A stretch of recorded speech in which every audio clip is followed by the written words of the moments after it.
Okay, everyone, hello and welcome back to episode number 7 here at the Game of Phones. Okay, now as you know, in last episode number 6, and I hope you did watch number 6 and then go in to the actual links I had set up beneath all the wording, right? Watch the video, go to the links, and get some more information, which is always the goal. Try to keep these things very short, allowing you to go through and do actual research yourself, right? That's good. Okay, but here's the cool thing. We know this Game of Phones, as we were finding out, there are so many people involved. And I just realized I've got this interview that I did with this company, Top Notch Towers, that will also let you know and meet some of the other people who are involved in this Game of Phones.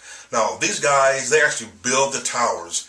They're the ones out there making all this network work. You'll enjoy it. I think you will. After our introduction here, we will go ahead and set it up and get into the Game of Phones. We'll be right back.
Okay, welcome back, and here we go. As promised, we've got our interview with Top Notch Towers as they find their place in this Game of Phones. Enjoy.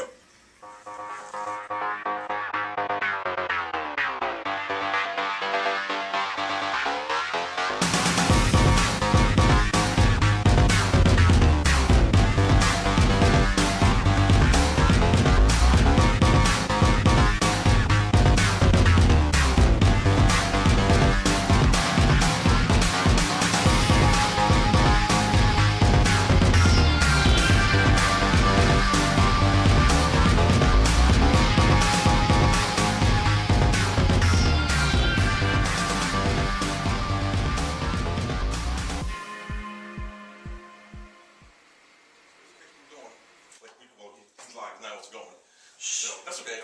We can edit all day long. Right. Okay. All right. You good? Yeah. You're handsome. Thank you. Okay. Don't edit that. Okay. Welcome to Money and Telecom. My name is Brian Martin, and we are here in Lawrenceville with brand new entrepreneurs getting their stuff done in the telecom industry. We're here with Troy, right? Yes, sir. Troy, I've got a couple of questions to be real quick, okay? And first of all, introduce yourself and tell us about your company. My name's Troy Morris. Name is Top Notch Towers.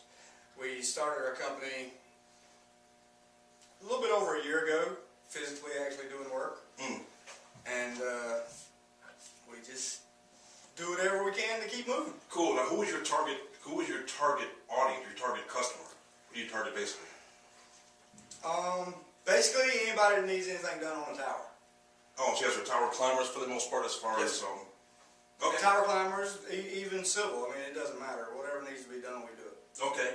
Now, this show, of course, is about folks who have been working for a company before then transitioned into their own business. So what did you do before you did this? Well, we actually worked for another telecommunications company. Oh, okay. And we just didn't like how it was ran. Nice. And we knew we could do it better, and we knew our employees could be a lot happier than we were with our previous employer. Wow. So what made you want to start your own business? What made you just like, let's just do this thing ourselves? How did that whole thing come about? Money and family. Money. Wow. Money and family. Because you needed to take care of your family. That's what it's all about. Right. Very good. All right, sir. Did anyone encourage you to start your own business, or was it just a thought you guys had? I keep looking up here. We have a partner back here too. He's behind the camera here. But anybody encourage you as far as? I've always wanted to do it, but it took my business partner to actually say, "Hey, let's just freaking do it." And he got the ball rolling, and I just went right with him. I mean, and we've been together ever since. Very good. Now, what do you see as the difference between working for someone and now working for yourself? Working for someone, you really, as an employee, you're not as cautious and you're not as meticulous about what you do. But when you're actually having to be behind the scenes and run everything, there's a lot more headache involved, but it's according to how you approach it. And if you approach everything the right way and you have good business relationships with the people you're doing work for, then it's not really that big of an issue. Right, very cool.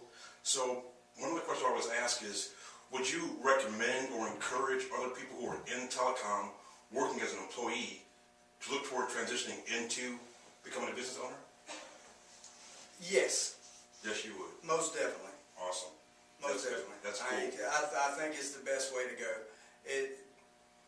It drives you more. It makes you want to. It makes your quality of work go up when you're an actual owner. Yep. It makes the people working for you when they know that you were one of them, that you wasn't just a guy that went to a class and learned this stuff and sit behind a desk and telling a tower climber how to do something. Right. When you actually were out in the field and you did it yourself, your guys look up more to you. Instead of being like, oh, he's just a pencil pusher, he don't know what he's talking about. Yeah. When you've actually put your hands on it and physically been up on a tower, hanging up under a boom and this, that, and other, then you know what they go through. Right. So you're more compassionate to their sympathies. Wow, that's cool. That makes a lot of sense too. Been there, done that. You know what I mean?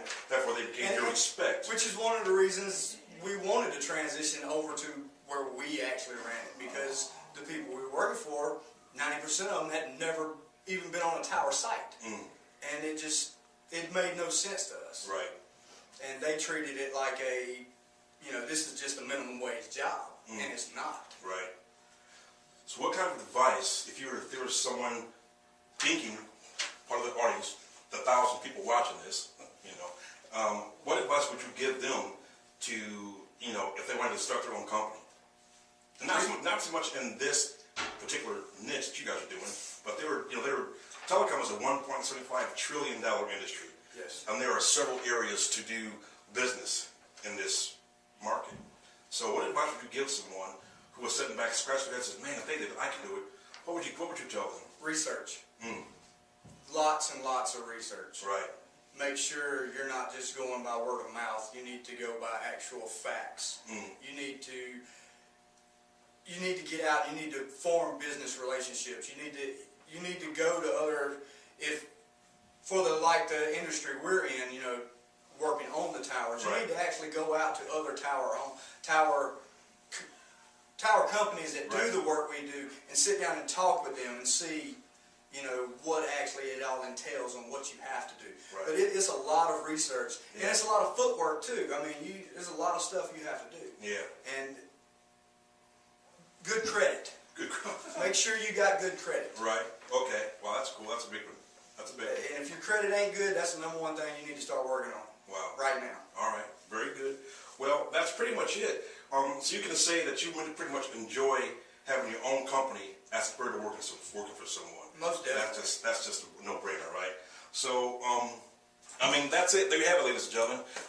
Sure, we call it Top Notch, right? Top Notch Towers. Top Notch Towers. His partner's back here, Mr. Harvest, who is behind the scenes, but he's also a big part of this whole thing. And listen, I thank you for your time. Give your company name and how can they get in contact with you? You want to say if someone's watching, say they're a tower climber, and they wanted to contact you to become part of this company. If you got your certifications and you've been in it 2-3 years and you're just not happy where you're at, give me a call. It's 478-232-6621. If I don't know your number, I'm not going to answer. Leave a message. Perfect. And I will get back in touch with you. All right, man. Troy, thank you for your time, man. No problem. Have a good day. You too. Okay, that is it. Thank you so much for being here, Stace, and we'll talk to you soon.